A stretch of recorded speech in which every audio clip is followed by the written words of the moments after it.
Coucou. C'est encore là. Eh oui. Il y a un pays voisin de la Côte d'Ivoire. Oui. Il y a une fille qui va s'élever de la Côte d'Ivoire, puis elle va aller dans le pays. Là.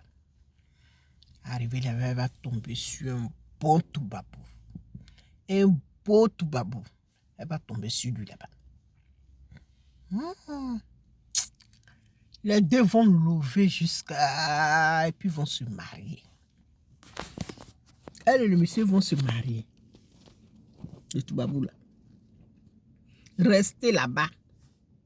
Ils ont fait au moins 4 ans comme ça ensemble. Là-bas. Mais elle n'arrivait pas à avoir d'enfant. Mais le gars dit, il n'y a pas de problème, c'est bien, on reste comme ça ensemble. La fille, elle va venir en vacances à Abidjan, en Côte d'Ivoire. Donc elle vient, elle voit la vie de Côte d'Ivoire là, ça lui plaît. Donc elle a passé le permis, elle va conduire, ses parents vont voir qu'elle sait conduire. Donc il faut que ses amis d'enfance la voient qu'elle conduit maintenant, que ça va.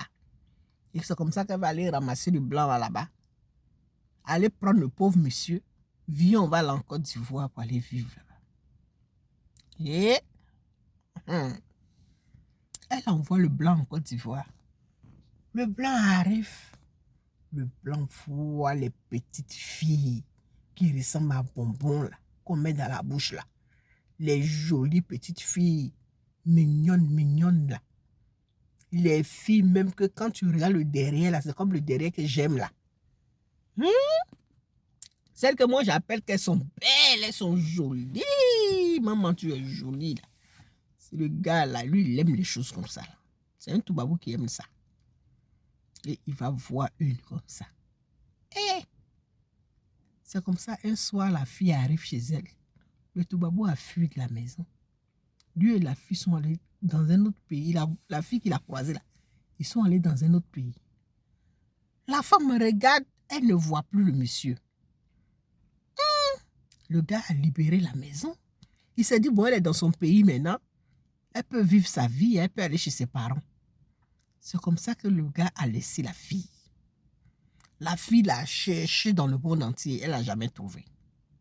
Jusqu'à ce qu'elle-même, elle rentre en France un jour comme ça et elle divorce. Heureusement que j'étais mariée légalement. Et c'est comme ça qu'elle a eu ses papiers et elle a continué à vivre sa propre vie. On peut faire ça. Non. Ça, c'est une histoire même que quand moi-même je me réveille, je dors, je me couche, je marche, je ne comprends pas ce qui s'est passé. Qu'est-ce qui s'est passé à cette affaire-là? C'est un jour, elle va arriver au salon de coiffure. En ce moment, je travaillais à Paris. Et puis, elle va entrer dans le salon et puis elle va m'expliquer ça. Je dis, hé! Quand je l'ai vu, je dis, toi, ta femme, là, ça, c'est forme de blanc, ça. Il ne faut pas chercher quelqu'un d'autre. C'est une cliente, elle est venue et puis elle dit, mais tu es mignonne. Ça, là, toi, ta forme, là, c'est forme de toubabou, ça. Tu vas vite trouver ton toubabou. Elle dit, hé, moi-même, j'avais trouvé. On était en Afrique et c'est comme ça qu'elle m'a expliqué son histoire, là.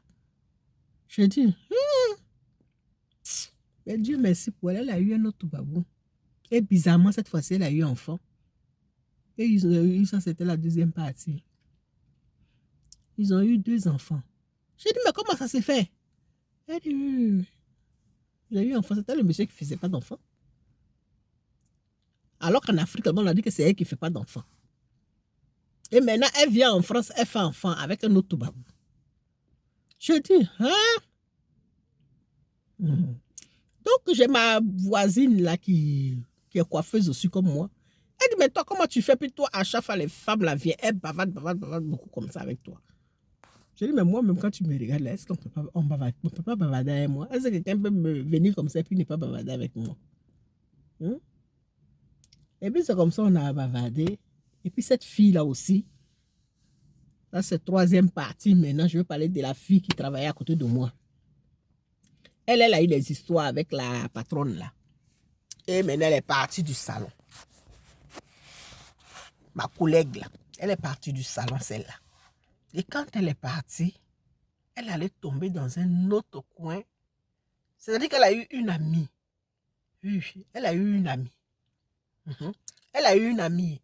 Et cette amie-là et elle, les deux se promenaient ensemble. Elles étaient tout le temps ensemble et tout. Et puis, celle-là va croiser un noir, un homme, un black, quoi, qui est bien. La fille là, qui travaille à côté de moi, là, elle va trouver un black qui est bien. Et puis, un jour, elle va venir dans le salon là, avec le black, là. Ça, c'est une autre histoire. Hein. Ok. Donc, elle va venir dans le salon là, nous présenter le monsieur et tout, et dire que le monsieur veut lui faire un truc de cosmétique. On dit, ah bon? Ah, mais c'est bien. Donc, on était contente pour elle. Mais le jour là, elle était venue avec une fille. La fille, elle fait uniquement des tresses. Donc, c'est sa chérie, c'est sa camarade. Elles sont tout le temps ensemble. Maintenant, celle-là, son type là, va commencer à lui faire le magasin là. Non, elle va prendre des produits cosmétiques et commencer à vendre ses produits. Donc, elle est même venue déposer un peu chez nous au salon et tout ça. Donc, maintenant, les histoires avec ma patronne là, c'était fini. Et elle vendait ses produits. Maintenant, un jour, sa copine, elle va aller chez elle pour aller tresser les cheveux. Elle va tresser les cheveux là-bas. Et c'est comme ça que la fille va prendre l'eau là, l'eau chaude là, verser ça sur son dos. Si elle a fait exprès, ouais. Qu'est-ce qui s'est passé là-bas? Ouais. Et puis un jour, la fille là va venir. Donc le monsieur qui lui donne l'argent, quand il a vu le dos là, il dit que lui ne veut pas une femme qui a le dos comme ça. Et c'est comme ça qu'il a laissé la fille là aussi. Oh. Hein? Elle vient un jour au salon. Elle est venue se coiffer au salon. Elle arrive. Donc maintenant, elle est devenue notre cliente. Donc elle vient, elle voulait que je la coiffe. Et puis il dit, enlève ton manteau. Enlève ton manteau, enlève tes trucs là, sur toi. Enlève, machin, il faisait froid. Elle dit, non, non, non, je ne peux pas enlever, j'ai mal ici, je ne peux pas enlever. Il dit, tu as mal comment? Et c'est comme ça, elle aussi va expliquer son histoire là. J'ai dit, tu as vu? Tu n'as pas dit que c'est moi qui demandais les gens à expliquer leur histoire ici. Tu crois que les gens là, c'est moi qui leur demande? C'est eux-mêmes qui arrivent et puis ils expliquent leur affaire. Hein. Et c'est comme ça, celle aussi m'a expliqué son histoire, que sa copine qui a brûlé son dos là. J'ai dit, wow! Non! Une jolie collègue comme ça, hein? À cause de l'eau qu'ils ont versée sur son dos là, son monsieur qui a l'argent là, qui faisait les cosmétiques, qui voulait faire cosmétique avec elle, qui lui donnait des produits, tout ça là. Le monsieur dit qu'il ne veut plus d'elle. Et c'est comme ça que la fille est retombée. Et elle est venue encore demander du travail. Mais la femme, ma patronne l'a dit que non, non, non, tu ne peux pas travailler ici, il faut aller demander ailleurs. Quelqu'un peut avoir malheur comme ça, un coup comme ça. Non. Ça, c'était en France ici. Hein. En France ici, à Paris.